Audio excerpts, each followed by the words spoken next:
Welcome to this week's episode of The Breakdown. I'm Mike. And I'm Austin. And really on today's show, all we're going to be talking about, the college national championship happening on Monday. We're talking about all the big playoff games going on this week. So to kind of start off, you have two great SEC teams going in on Monday with Georgia and Alabama. And, how do you think it's going to play out? I think it's going to be a very awesome game. I'm really excited about this. Two SEC teams. First time since 2011 that we have two SEC teams in the national championship. Usually you don't see a lot of this from two conferences. I think it just really shows and proves that the SEC is the premier conference in college football. As far as the prediction goes, this is a tough one. I really like the Georgia Bulldogs. I think they have a great running attack. Jake Fromm is a good young quarterback. He's done a good job this year filling in for Jacob Eason. And I think that, in this game, it's going to be key who's going to be the better quarterback. Jalen Hurts has been inconsistent. So I'm gonna go Georgia Bulldogs. I think it's gonna be low scoring. I'm gonna go 13-10 Georgia. Hey, you got real low scoring. I like Georgia. I know it sounds biased coming from me, but I like Georgia because not only because with Chubb and Michelle, what they can do in the backfield. Jake Fromm has just done everything that's been asked of him this year. He doesn't turn the ball over. He has one of the top QBRs in all of college football this season. But, I think Georgia's defense this year is just more healthy than Alabama's coming. And even with the healthy, Georgia, I think, has the best linebacker in the nation with Roquan Smith. He's a monster. He's going to be playing on Sundays very soon. And then you have, on the outside, you have Lorenzo Carter, and then you have Bellaby. And, you just have so many guys that can attack the quarterback. You have Clark. There's so many guys that can attack the quarterback. And, Alabama still has a really good defense, but then they just lost Jennings, who was their top pass rusher. He's not going to play on Monday. I just feel injuries are going to come back to bite Bama. So I'm going to say Georgia wins 24-20. I'm going to give – I like Jalen Hurts, but what he's kind of limited to do in the passing game, I just feel Georgia can exploit that and really kind of make him try to beat them with his arm, and I don't think he can do that. I just don't think he has the talent from the arm standpoint to beat a SEC defense. I think two factors to look for in this game. Number one, both of these teams are run teams. They like to, they pound the football. They run the ball a lot up the middle. They really, with their young quarterbacks, they really have to focus on that aspect of their offense. So with both teams having top-notch defense, I think the key for this game is going to be who can get the running game going. And then with getting the running game going, you always look for the play-action pass and which quarterback can manage the game and make smart decisions and smart throws. And I think that's going to be a huge key in the game. And I think another key in this game, Alabama has the experience. They've been here last year. They lost some players on defense and offense to the NFL like they do every year, but they've seen the reload. But all their money-making playmakers like Jalen Hurts and Calvin Ridley and Bo Scarborough and Damian Harris, they have a lot of guys that are their best skill position players that have been here and done that, and they're not going to be afraid of the stage because they were here last year. So look for that to be another factor along with the running game. Yeah, Nick Saban, he's going to make sure to get all of his teams always ready for a big game like this. Yeah. So I think it's going to be a really good game. I don't think it's going to be high scoring like I predicted. I think you're going to see a real SEC defensive. I don't think anybody lights the score up. Both defenses are too talented for either other team to light it up. So I think it's gonna be a really good game. I'm very excited. I'm very excited to watch for it. So we'll definitely be watching that on Monday, and we'll be talking about that on next week's show, whatever the outcome is. But kind of moving on here to the big boys. Got the playoffs in the NFL starting this week, and let's kind of start off. We're gonna talk about the first game happening on Saturday: Titans versus Chiefs. Who you like? This game, really kind of your bottom feeder of the playoff teams. You got the Kansas City Chiefs, who are the 4 seed, and the Tennessee Titans, who made the playoffs in the last day of the regular season with that win against Jacksonville. I just think the Chiefs at home, Kansas City is a really tough place to play. Arrowhead, one of the loudest stadiums in the league. They have a good defense. The running game is really good. Alex Smith has been a playoff quarterback before. This would be Tennessee's first playoff appearance since I think 2006 or somewhere around there. So Marcus Mariota having his first taste of action in the playoffs. I just think the experience of the Kansas City Chiefs and then them playing at home is really going to be the factor in this game. Prediction for score, I don't think it's going to be close. I think the Chiefs win 24-6. Yeah, I like the Chiefs in this one. I just feel the Titans they barely got in. They just they lost a lot of games there at the end and still found a way to squeeze in. I know the Chiefs the same boat. They were struggling to get there after starting 5-0. But I like the Chiefs at home, the big crowd and everything. And then their offense is just, it's way better than Tennessee's. Tennessee's has one of the I mean, they're 23rd in the league in yards. They're 19th in points, whereas the Chiefs are 5th in yards and 6th in points. I just think Alex Smith and Kareem Hunt and that entire offense is just going to be too much for Tennessee to handle. And kind of like you, I'm going to say Chiefs win 27-14. I just think Chiefs have control of the game the whole way through, and there's no doubt that they should win that game. I think for this game, having Marcus Mariota, as his first taste of playoff action, he's had an up and down career thus far with some injuries and stuff like that. If he can, if he can, have a big game, they need him to perform really well and shine under the spotlight. If he can have a big game, maybe the Titans can hang in there and be competitive. Yeah, because the Tennessee Titans, it all relies on Marcus Mariota and how he plays. And, you have a good running game with DeMarco Murray and Derrick Henry. We'll have Derrick Henry. He's a solid running back. So, I just think that's another factor why I think they might lose, because no DeMarco Murray. Yeah. You have two young guys, first time in the playoffs, so you're putting the spotlight on them. I mean, look for them to compete, but just too much Chiefs at the end. Yeah, I think so. I mean, who knows? Maybe Marcus Mariota maybe thrives under the spotlight, but I don't see it. First time in taste playoffs, going into a tough crowd situation, Arrowhead. I just feel that it's going to be too much for the Tennessee Titans, and their season will be over after Saturday. Good for them, though, making the playoffs. Yeah, it's good for them. They got out of that weak division. They were in, really it wasn't so much weak this year. I mean, with the Jaguars being where they are.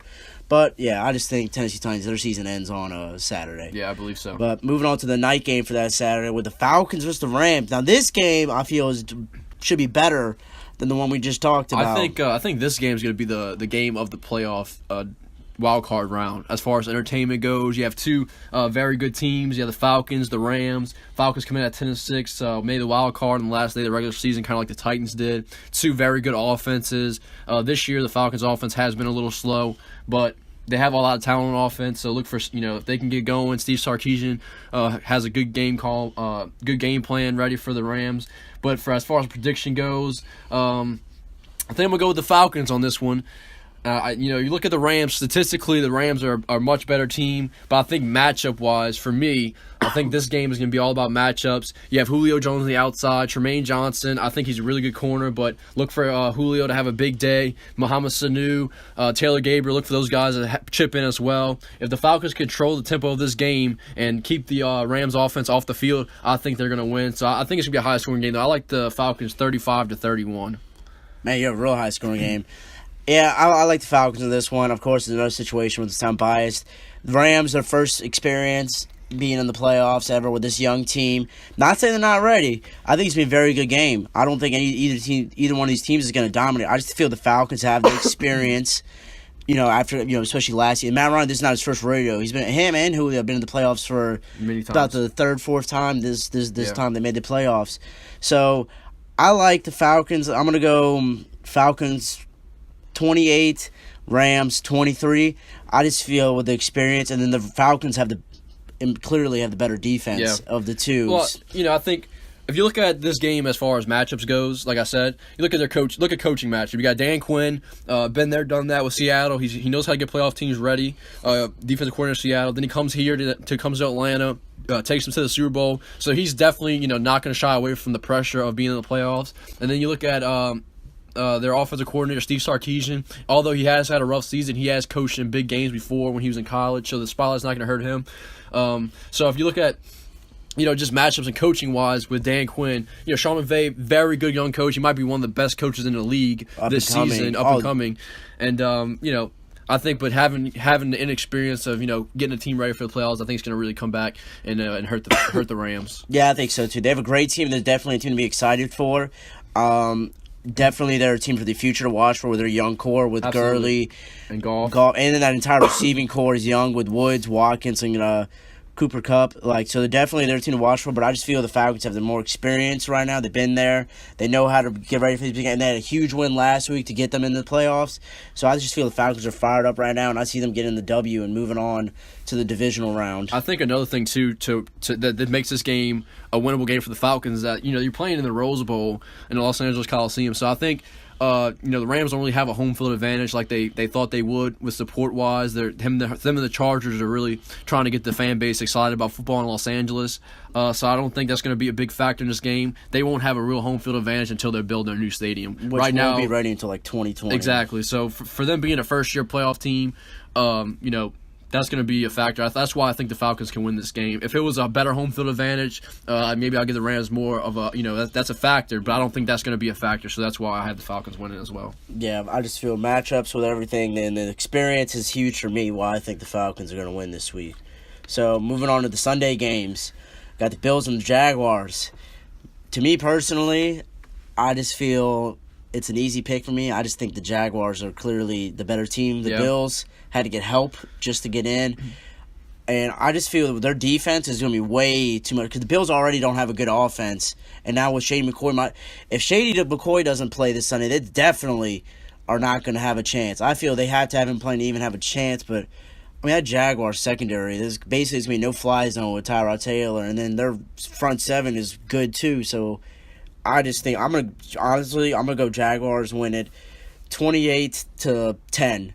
I honestly feel it's going to be a domination, and I think Blake Bortles is going to do enough to get them to win. I definitely agree with you on the fact that this Jaguars team is, all around just head and shoulders above the Buffalo Bills, but I really think there's going to be a good matchup, though, for the Bills. I think if they had to play a team in the playoffs that, was a good matchup for them that they can be competitive with, I think it would be this team. Because, the Bills, they're a physical team. They pride themselves on defense. Their offense doesn't really get going. The same thing for the Jacksonville Jaguars. So if the Buffalo Bills can keep this game low scoring, I think they give themselves a chance to win. I do agree with you, though. I think Jacksonville does win this football game, but I like them to win 14-10 instead of, more of a higher scoring game. Just because I think Buffalo's defense is really good, and you have Jacksonville's defense is really good, so I think it's going to be a defensive slugfest. And if the game keeps close, look out. Maybe the Buffalo Bills can pull off the upset. But I just like the Jacksonville Jaguars. Leonard Fournette's having a great season. They're the best cornerback duo in the National Football League.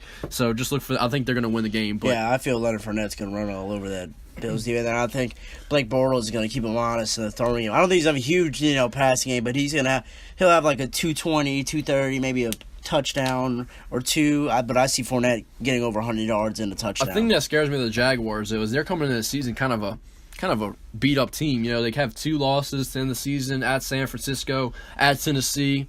The Tennessee game they benched their guys. Nobody played. No, they played. I watched the game. They played. Did they? They played. I'm telling you, they played. So I mean, that game, Tennessee's playing for their lives. So that game they could have. That could have went either way, but the San Francisco game, they lost 44-33. They fell under the Jimmy G, who's been, oh my gosh. He's been fantastic, but 44 points on that defense. Yeah. So that does kind of make me a little nervous, but I think the Jacksonville Jaguars do win this game, but they got to get a lot better and get more consistent. Yeah, we're definitely going to see. I like the Jaguars. I just feel it's going to be domination. You feel it's going to be a closer game. I think it's going to be low scoring close. So we'll definitely see what happens on Sunday. But the last game of the day on Sunday, Panthers vs. Saints. I know you're ready for that one. I'm fired up for this one. This is easy prediction for me. Saints are 2-0 against the Panthers. We're going to make it 3-0. It's not even a question. I don't think Carolina Panthers are that good of a football team. I've been saying it all season. They're not flashy. You got Cam Newton back there. He's playing hurt right now. I think the Saints are going to get after him on defense. Look for Cam Jordan to have a big game. Last time they played here, we had a big game. And if that shoulder's not right, last week he had a rough game against the Falcons with that shoulder. He looked really bad. Throwing a lot off his back foot, throwing a lot of interceptions. So I think the Saints secondary already ball hawking secondary as it is. So they get after him, with the pass rush. I look for him to make a lot of mistakes. I like the Saints to win this game 24-17. Yep, I like the Saints. I feel the Saints they're a really good football team with that young defense, and then you have the veteran leadership of Cam Jordan. And then you have Drew Brees at quarterback who has a Super Bowl ring. Been there, done that. Michael Thomas had a 100-catch season. Alvin Kamara and Mark Ingram have had fantastic seasons, especially Kamara coming out of nowhere, having a definitely Rookie of the Year type season. I think with just the Carolina struggling, kind of like hobbling into the playoffs, I just feel it's really going to come back to hurt them. I mean, they need to get ready for the future, and I'm going to say Saints win 31-17. I think they get a late touchdown. I think this might lead into our next part of the show. I just think for this playoff system right now, I think the Saints could be the most dangerous team in the playoffs. Not just saying, I'm a fan of the Saints. Everybody knows they that. could be. Their But offense is outstanding, and they have a really good young defense. Marshawn Lattimore is one of the best corners in the league, and he's a rookie. Exactly. And you look at not even him. He's a great player. I love Marshawn Lattimore, like you said. But you look at Marcus Williams having a great season. He has 4 interceptions on the season. So this team could be I think they're the most dangerous team just because look at the teams in the playoffs. You got the Philadelphia Eagles playing with strong. They lost their quarterback. Yeah, they're playing without Carson Wentz. You got Minnesota Vikings. They're a great team. Don't get me wrong, but Case Keenum, can he keep it up? I don't know if he can. I think he can, but it's a question. He's a bad quarterback. Can he keep it up? And the Rams are not experienced enough. And then you have the Saints sitting there at 4. And the only other team I can see maybe being more dangerous is the Falcons if they get rolling. Because they're basically a sleeping giant on offense. You're Exactly. just waiting for that You're offense. just waiting for them to get going.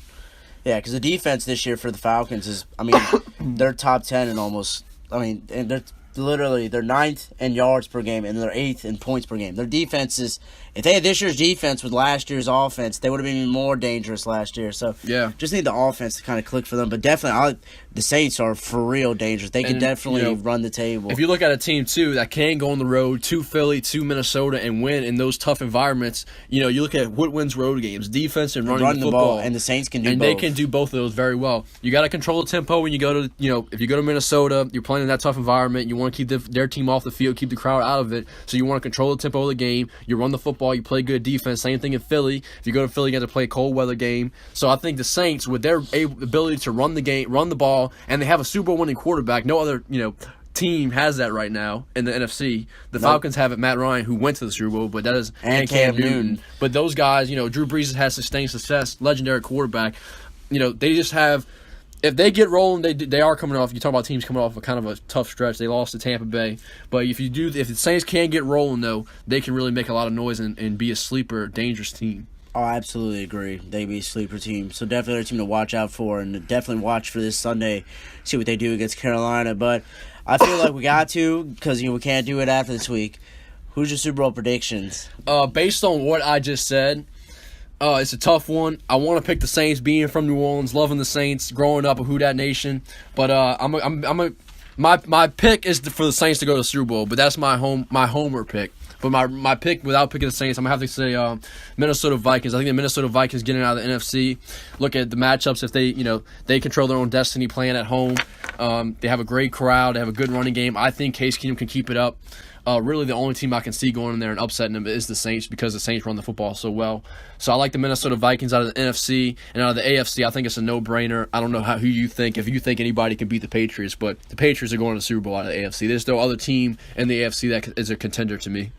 Yeah, the Patriots, I feel, they're the Patriots. I think they're going to the Super Bowl. I feel Brady's looking great, as always. The defense is starting to kind of look more solid. Stephon Gilmore's playing better, and Pat Patricia's got that defense playing really well late.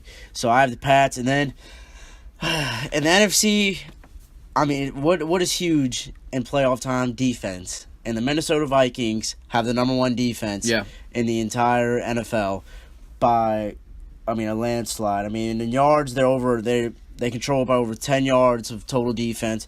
Points, they only give up 15 points a game. Their offense ain't bad. Their offense is 10th in the league in scoring. So their offense literally does enough for that to make that defense look good. The key for the Vikings, like you said, they have a great defense, best defense. Can Case Keenum keep it up? I'm asking you. What do you think? Because that's the factor. If he doesn't keep doing what he's doing, then at one of our first couple shows, I said he was the reason why they wouldn't go to the Super Bowl, and here I am now making them my Super Bowl prediction. He made you a believer. He made me a believer. He turned me into a believer. I think he can do enough. I think the running game with Latavius Murray and McKinnon, being able to receive out of the backfield is really going to help him in that offense. And he has 2 great, really good receivers in Adam Thielen, who's having a fantastic season, and Stephon Diggs. And you have a good tight end in Kyle Rudolph. I think his supporting cast is going to make him be able to do it. So that's why I do think Case Keenum can do enough to get them there. Another question I'm curious on. I think a lot of people around the league and fans of football, do you think say Case Keenum does have a rough outing, do they put Teddy Bridgewater in, or do you stick with Case? No, this is the playoffs. You put Teddy in if he's You like think if you he put can't Teddy do, in? especially if it's starting to get out of hand and you're trying to save the situation. No, you put Teddy in. What would you Start. say? Get out of hand, like 2 interceptions or something like that. Yes, Two I would say 2 interceptions. interceptions, and you're just but because you don't want to get too. They out might of have hand. Sam Bradford back too. They were talking about maybe he might be healthy enough to play in the Yeah, playoffs. he but looked so rough though when in that first game when he came back and then he re-hurt himself. So they have him as an option. If he's an you know. option, but yeah, no. If it gets out of hand, I mean, this is playoffs. You're trying to put Teddy in the game to try and save the season. And so you think so? We're both agreeing Vikings Patriots. Vikings Patriots right now is my Super Bowl pick. Okay, and AFC. Who you think? If there's a team that you maybe can maybe make a run at the Patriots. I was just Steelers. You think Steelers? Steelers? Steelers are. I mean, I think the Jaguars. I know. I want like the Jaguars are like. You want to say them because they're new. If they they're get fresh. rolling, we talk Yeah, about if they especially if Blake Bortles gets rolling, they're getting Allen Hurns back at offense. So yeah, they be doing. I just like the Steelers. I mean, their offense with all those weapons, especially if Antonio Brown comes back healthy. Yeah. They're tough. They're tough. They're tough. And they have a really good, they have a solid, good defense. Yeah, they could make a run as well. They'd be the one team that could challenge this Patriots in my mind. Yeah, I hope somebody challenge them. I'm kind of tired of seeing them. In Yeah, the I'm Super tired of Bowl. seeing them, but it's like, how do you not pick them? I mean, They've proven Belichick. it, They've proven every year they can And get they have there. home field throughout the playoffs. Exactly. Who wants to go to New England and play Tom Brady? Nobody. Any chance the Eagles make it? No. 0 chance. I don't like saying zero chance. I'm gonna say 0 chance. I'm just asking you your opinion. They have a great defense, and I feel bad because they had Carson Wentz. They'd be my Super Bowl They pick. would be. They'd be mine too because you got to go through Philly. Philly's Exactly. one of the toughest places to play So- with that weather and stuff. No, I think with Nick Foles, they have. Yeah, they he have showed that he's I'm gonna going to be give the garbage. Eagles a 1% chance. 1%, just so it's not 0. Just You're so it's gonna go not 1% 0. I'm going to chance. say 1%. So yeah, no, Eagles. I had no chance. I I'm going think to say for- 1% chance. 1% chance because I don't want to say 0. For them to have a shot, they're going to need Nick Foles to play really well. To be that Eagles quarterback from a few years Yeah. ago, that's what So, they need him to be. They're going to try to help him out with the run game, but at the end of the day, you need a quarterback that's going to make some in the clutch playoffs, throws. you need a quarterback that's Yeah, going to make make some big throws. Big throws. Yeah. So no, I don't think the Eagles have a shot. So Yeah, I think that's pretty much no shot. No so shot. Minnesota and Pats are my pick. got you. So Me too. close it out as always. Who's your stud of the week? Got to go with University of Central Florida. I'm going to go with the whole university as a whole. National champions, baby. I don't care what you say. If they want to be national champions, let them have it. They earned it. 13-0. Because if you think about it, they beat the team that beat both the teams in the national championship right now. Exactly. So they're. I mean, hey, Scott Frost is going Let to them do. be national champions. Scott Frost is going to do Good for them. great things in Nebraska, and I think them doing what they did, beating an Auburn team that was had in consideration. They were in the college football playoff conference championship week, so Yeah. the Auburn Tigers were. So for them to beat an SEC team really showed that their season was legit. Oh, it was legit. They were undefeated. They beat a good team. That's the team. That's what we were saying. Why they didn't even consider them for the playoff because they didn't. Who they beat? Guess what? They just beat the Auburn Tigers. Yep. They got their signature win. So good for them. I'm so glad to see them finish their season the way they did. Kind of makes me wonder, man. Maybe they could have competed. Maybe I don't know. They I could don't have. I know. mean, They have a good team. Their quarterback's really good. you think if it was an 18 playoff, they could have competed? Yes.